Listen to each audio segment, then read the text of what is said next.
Hi friends, जैसे कि आपको पता है कि हम नीट क्रैश कोर्स की सीरीज़ कर रहे हैं और जिसमें हमने डे 1 एंड डे 2 में we saw topics mole concept, limiting reagent and stoichiometry. आज डे 3 का टॉपिक होने वाला है क्वांटम नंबर्स। तो इससे पहले हम देखें कि कितनी तरह के क्वांटम नंबर्स होते हैं और आपको कौन कौन से उसके फॉर्मूले लर्न करने हैं सो दैट आप नीट के क्वेश्चंस क्रैक कर सको। उससे पहले मैं आपको एक एग्जांपल देना चाहूँगी कि क्वांटम नंबर्स की क्या ज़रूरत पड़ी। फॉर एग्जाम्पल, अगर आपको किसी पर्सन की लोकेशन को लोकेट करना है तो आप उसकी लोकेशन को कैसे लोकेट करते हो? सबसे पहले आप बताते हो कि वो कौन सी स्टेट में रहता है, देन यू टेल कि वो किस सिटी में रहता है। सिटी के बाद आप उसका कुछ लैंडमार्क देते हो and finally the house number. That is how we identify कि एक पर्सन की लोकेशन क्या है। इसी तरह एटम के अंदर इलेक्ट्रॉन्स की पोजीशन को लोकेट करने के लिए 4 सेट ऑफ नंबर्स आए थे जिनको हम बोलते हैं क्वांटम नंबर्स। तो हमारे पास ये जो 4 क्वांटम नंबर्स हैं ये हमें बताते हैं कि इलेक्ट्रॉन एक एटम में एग्जैक्टली कहाँ प्रेजेंट है। तो उसके लिए जो हम 4 क्वांटम नंबर्स पढ़ते हैं, the very first one is principal quantum number, जिसको n से रिप्रेजेंट करते हैं। Principal quantum number basically describe करता है शेल, कि इलेक्ट्रॉन कौन सी शेल में प्रेजेंट है।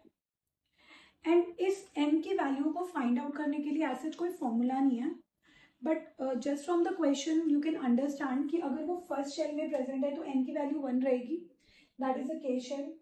अगर इलेक्ट्रॉन सेकेंड शेल में प्रेजेंट है तो n की वैल्यू 2 रहेगी, that is the L shell. और अगर इलेक्ट्रॉन थर्ड शेल में प्रेजेंट है तो n की वैल्यू 3 रहेगी, that is the N shell.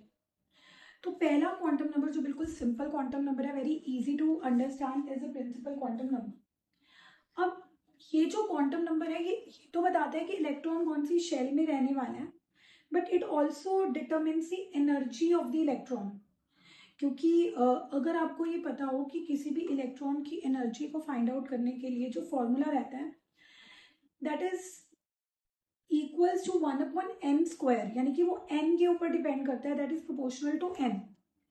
तो n की वैल्यू से ये तो पता लगता है कि इलेक्ट्रॉन कौन सी शेल में प्रेजेंट है, बल्कि इससे ये भी पता लगता है कि इलेक्ट्रॉन की कितनी एनर्जी रहने वाली है।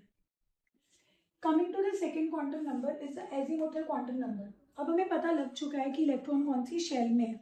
क्या वो फर्स्ट शेल में है इफ n इज 1, क्या वो सेकेंड शेल में है इफ n इज 2, क्या वो थर्ड शेल में है। अब शेल के अंदर हमें इलेक्ट्रॉन को लोकेट करने के लिए सेकेंड क्वांटम नंबर आता है एजीमुथल क्वांटम नंबर, जो हमें बताता है कि शेल के अंदर फर्दर सब शेल्स रहती हैं। जैसे मैं आपको बता रही थी कि स्टेट के अंदर फर्दर सिटीज होती हैं, वैसे ही शेल के अंदर फर्दर सब शेल्स होती हैं। अब एक शेल के अंदर कितनी सब शेल्स रहने वाली है वो हमें बताता है दूसरा quantum number azimuthal quantum number, जिसको हम एल से डिनोट करते हैं। अब कैसे पता लगेगा कि एक शेल के अंदर कितनी सब शेल्स रहने वाली हैं, वो हम एल से फाइंड आउट करेंगे, जिसका फॉर्मूला रहता है 0 to n-1। इसको अंडरस्टैंड करने के लिए let us see an example. जैसे कि अगर मैं फर्स्ट शेल की बात करूं तो n की वैल्यू 1 हो गई, तो l की वैल्यू होती है 0 to n-1। इस वक्त n 1 है तो हमने n की जगह 1 पुट किया, तो l की वैल्यू हो गई 0 to 1-1, दैट इज 0 to 0। अब n इज इक्वल टू 1 में l इज इक्वल टू 0 सब शेल निकल कर आ रही है।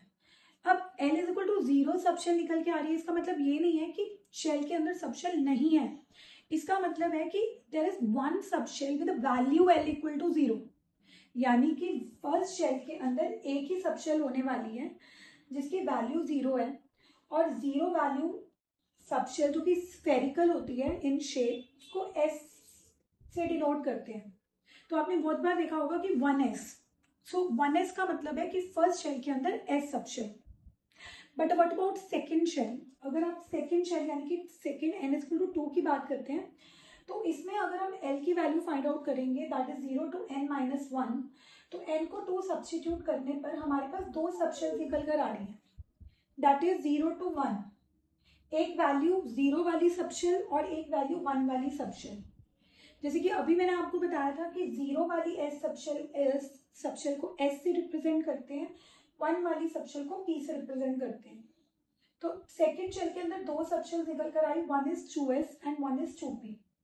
नाउ ये चीज आपको याद रखनी पड़ेगी कि 0 means s, 1 means p, 2 means d and 3 means f। आप इसको फिंगर्स पे भी याद कर सकते हो, 0 1 2 3 s p d f। So this should be on your tips कि 0 सबशेल मतलब s, 1 सबशेल मतलब p, 2 सबशेल मतलब d एंड 3 सबशेल मतलब f। यहीं से हम एक चीज और डिड्यूस करते हैं कि फर्स्ट शेल के अंदर एक ही सबशेल निकल कर आ रही थी 1s, सेकेंड शेल के अंदर 2 सबशेल निकल के आ रही हैं 2s एंड 2p। सिमिलरली अगर आप थर्ड शेल के अंदर सबशेल निकाल के देखोगे तो वो 3 सबशेल निकल कर आएंगी, 3s 3p 3d। Fourth shell के अंदर सबशेल निकालोगे तो 4 सबशेल निकल के आएंगी, 4s 4p 4d and 4f, because that is how it goes. That means अगर जो शेल का नंबर है उतनी ही सबशेल होने वाली है।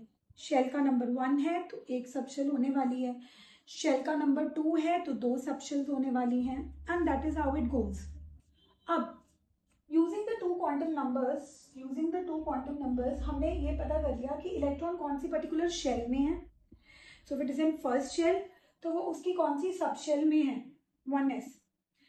अब within the subshells there are orbitals.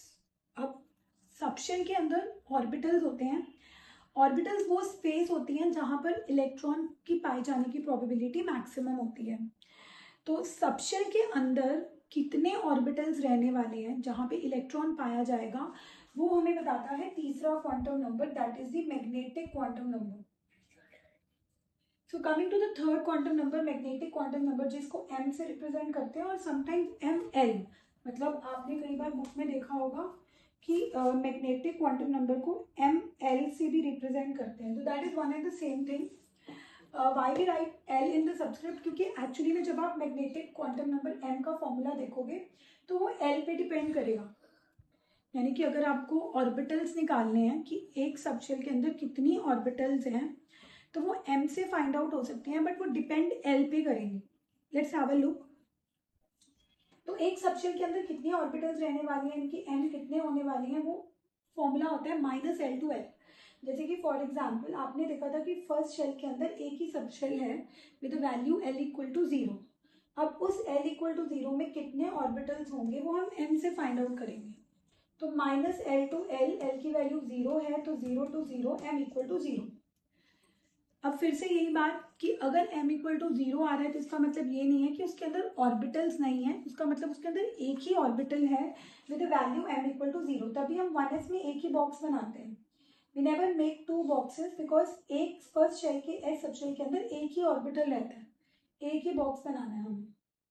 But what about the second subshell, यानी कि अगर हम l equal to 1 p subshell की बात करेंगे तो उसमें जब फॉर्मूला अप्लाई करेंगे m का -l to l, -1 to 1, तो 3 ऑर्बिटल्स निकल कर आएंगे, 1 with value -1, 1 with value 0 and 1 with value 1। -1 value को हम पी वाई बाई एक्सिस के अलोंग होती है, उसकी वजह से हम इसको पी वाई बोलते हैं। 0 वैल्यू को हम पी जेड बोलते हैं और पॉजिटिव 1 को पी एक्स बोलते हैं। अब इसकी कोई ट्रिक नहीं है, but just for your understanding आप ऐसे याद कर सकते हो कि l इक्वल टू 1 जिसमें m की 3 वैल्यूज निकल के आ रही हैं, -1 0 1। Positive is generally taken as X axis, तो उसको हमने पी एक्स बोल दिया। 0 से z पी जेड और माइनस को हमने पी वाई से डिनोट कर दिया। सिमिलरली अगर आप 2 यानी कि सेकेंड सबशेल के अंदर ऑर्बिटल्स निकालोगे तो 5 ऑर्बिटल्स निकल कर आएंगे, -2 to 2 से -2 -1 0 1 2। तो this was the theory about the 3 quantum numbers. First quantum number n ने आपको शेल के बारे में बताया। इलेक्ट्रॉन एक शेल में पाया जा रहा है, उस शेल के अंदर कौन सी सबशेल में पाया जाएगा वो आपको दूसरे क्वांटम नंबर यानी कि एजीमुथल क्वांटम नंबर ने बताया। With in a subshell actually जो इलेक्ट्रॉन है वो जिस स्पेस में पाए जाते हैं उनको मैग्नेटिक क्वांटम नंबर से डिनोट करते हैं, m से, या जिसको ml बोलते हैं। नाउ फाइनली जब इलेक्ट्रॉन इस ऑर्बिटल में होगा तो वो 2 तरह से ओरिएंटेड हो सकता है, या तो वो क्लॉकवाइज ओरिएंटेड होगा या वो एंटी क्लॉकवाइज ओरिएंटेड होगा, जिसके बारे में आपको चौथा और आखिरी क्वांटम नंबर बताएगा, that is the spin quantum number. Spin quantum number जिसका सिंबल s रहता है, उसकी 2 ही पॉसिबल वैल्यूज है। उसका कोई फॉर्मूला नहीं है, क्योंकि उसके दो ही पॉसिबल वैल्यूज हैं, या तो इलेक्ट्रॉन क्लॉकवाइज ओरिएंटेड होगा या क्लॉकवाइज एंटी क्लॉकवाइज ओरिएंटेड होगा।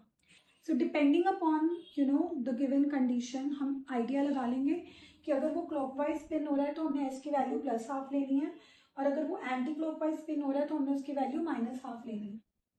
So this is the introduction of the 4 quantum numbers. ठीक है, जिनको क्वांटम नंबर्स के बारे में नॉलेज नहीं है, तो ये दिस इज फॉर देम।